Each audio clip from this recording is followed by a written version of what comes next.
In the frozen lands where gods whispered instead of prayed, a name was spoken only in trembling breath: Beigadr the Feared.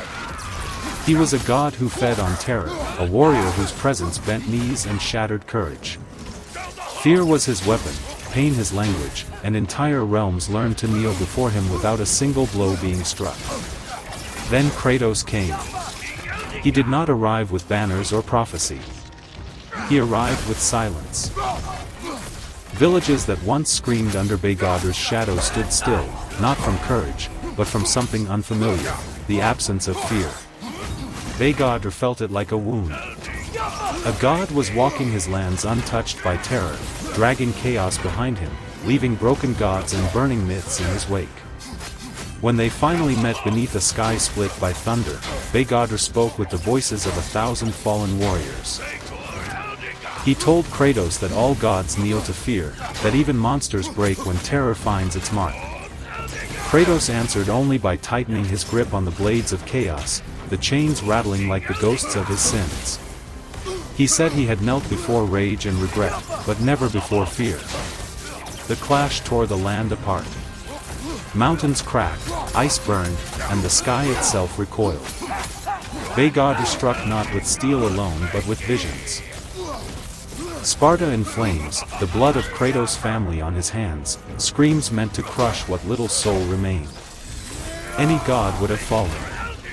Kratos only roared louder, turning pain into fury, fury into destruction.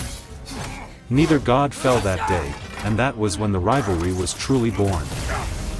Beigadr began to hate Kratos not for his strength, but for what he represented: a god who had already lost everything and could no longer be controlled. Kratos despised Beigadr because he saw a reflection of what he once was, a god who believed suffering was power and fear was rule. They became curses in each other's legends. Where Beigadr spread terror, Kratos followed, burning it away.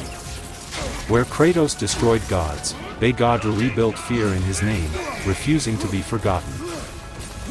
Their final battle came at the edge of a blackened world where nothing remained to fear.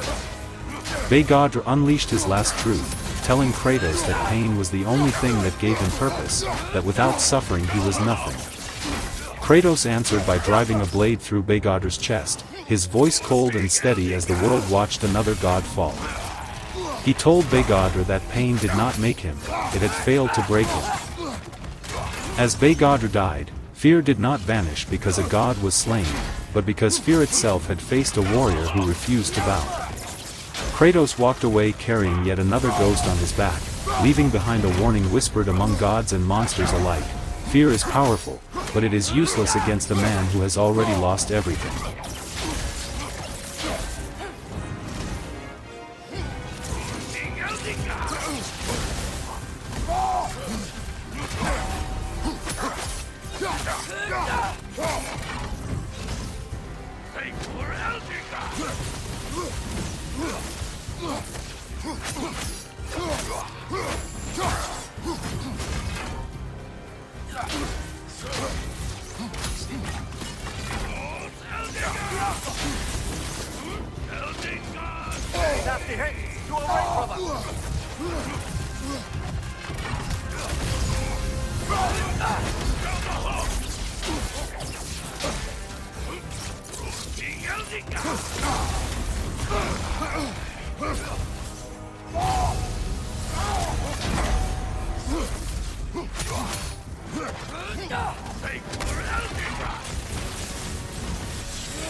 And now, invoking Lyra after what they did.